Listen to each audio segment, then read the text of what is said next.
The Thieves and the Bag of Gold. On a moonless, starless night, when the whole world seemed to be holding its breath, 3 thieves crept through the shadows of a sleeping town.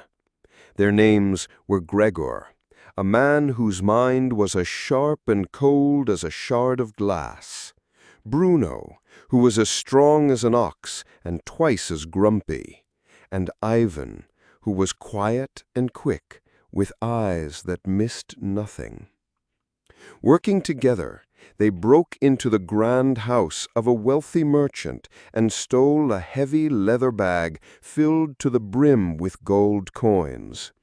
Their hearts pounded with a wicked triumph as they scurried away from the town, leaving no trace behind them but their footprints in the dust.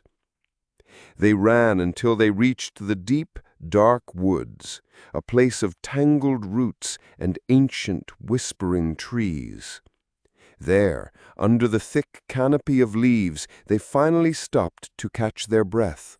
The bag of gold lay on the ground between them, gleaming even in the faint light. "We did it," Bruno grunted, rubbing his huge hands together. "We're rich." As the excitement settled, a new feeling took its place, a deep, gnawing hunger. They had been so focused on their crime that they had forgotten to eat. "I'm starving," complained Bruno. "All this work has made my stomach rumble." "One of us must go to the village nearby to buy food," said Gregor, his clever eyes darting between the other 2. "Ivan, you are the quickest. You go.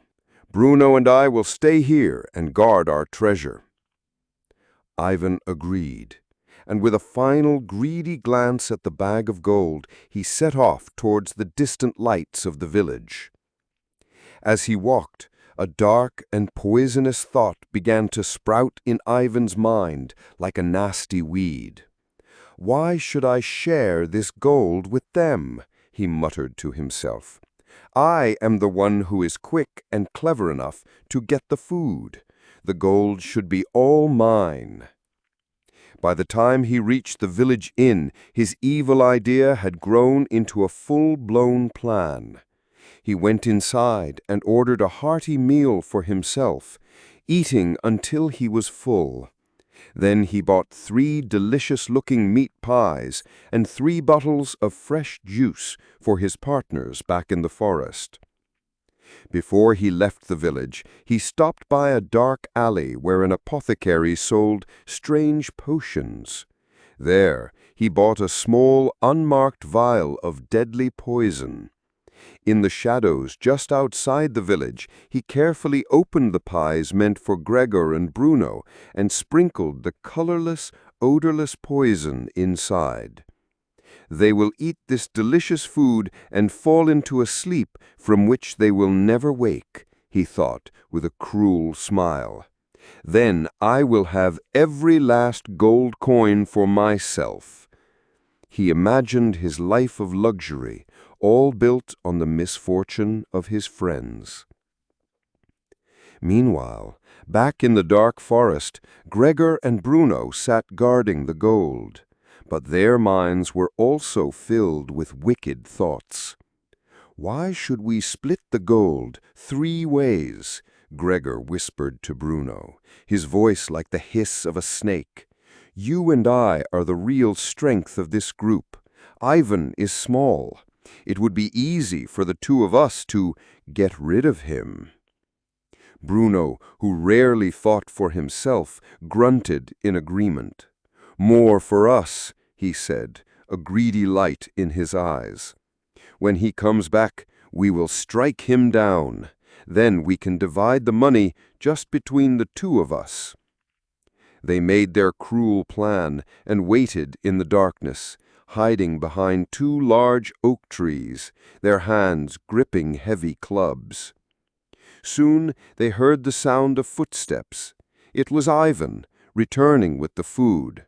"I've brought pies and juice," he called out cheerfully, trying to hide his evil intentions.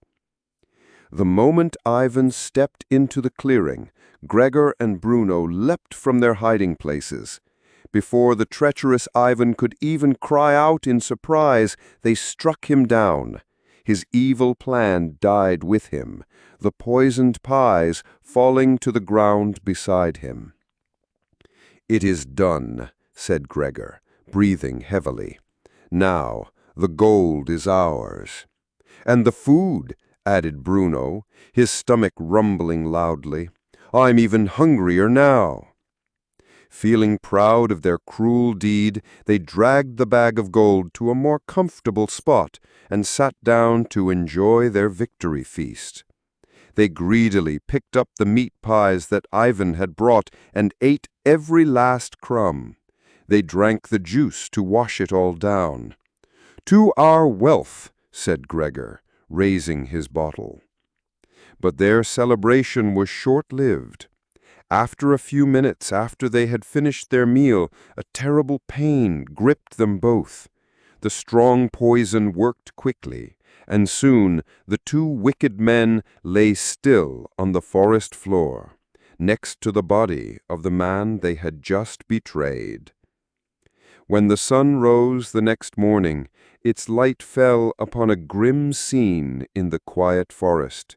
3 thieves, surrounded by a bag of gold that was now of no use to anyone. They had planted seeds of greed and betrayal, and in the end, that is exactly what they harvested.